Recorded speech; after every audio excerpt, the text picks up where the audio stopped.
Cops outside, lock up the house. We keep the team on high. Some gold in their mouth.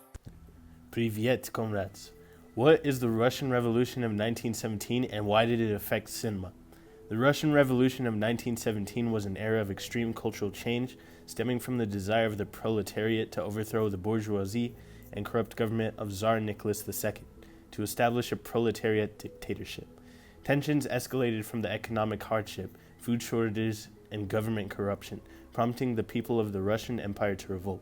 This revolution was spearheaded by Vladimir Lenin.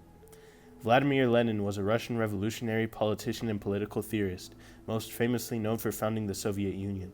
His movement promoted Leninism, an ideology which purported that the proletariat established a dictatorship with the lower class as its leading class. Lenin led the first successful socialist revolution and established communism as the ideology of revolutionary nationalism of the poor, striking fear into the hearts of many capitalists everywhere. You may be wondering, what does a revolution need? People. How do you get the people to your side? Propaganda. What is the best way to share propaganda to get anyone and everyone to see and share your message? Cinema. And in a direct quote from Lenin, the cinema is the most important of the arts. With the Russian Revolution of 1917 came the age of Soviet cinema. Early cinema in the Soviet Union's history included propaganda films, used by the government to propagate the people against an idea, a person, or to boost morale. Soviet cinema started in 1917 with the movie Battleship Potemkin by Sergei Eisenstein, a film about crew members performing a mutiny against their captains. Eisenstein also began implementing special effects in his films. Such effects included making heads float to create a ghastly effect, cutting the film to make it seem like time has skipped to the viewers, and more. Eisenstein developed techniques such as montages and split screen. Montages are the principal contribution from Soviet film.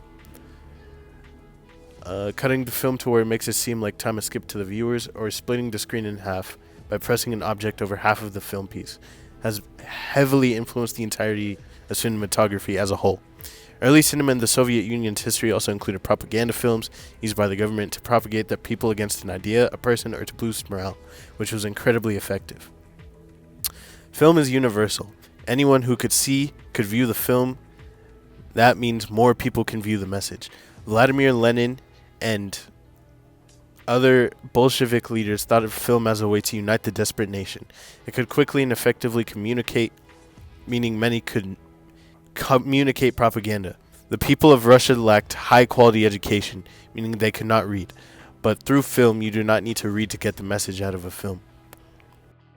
In conclusion, Russian cinema was revolutionary for the development of film. The unique variety of techniques and film styles that stem from this period of cultural and societal change paved a path for many contemporary movies and their topical staying power. It helped develop techniques, and we still use techniques today, such as the montage, the split screen, and stop motion.